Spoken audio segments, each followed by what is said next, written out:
Ganda ng huli ng ibon. May narinig akong huli ng ibon. Sobrang ganda. Narinig nyo guys. Ano kaya ang ibon yun? Diba? Narinig nyo guys. Panasok ko sa puno ng ano yan. Kawayan. Ayun, ang ganda.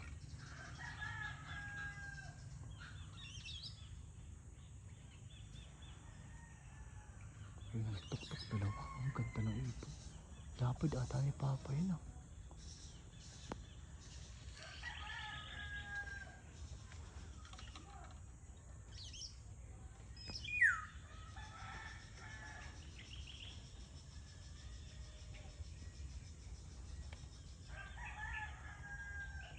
Ang ganda ng ibon, kulay dilaw.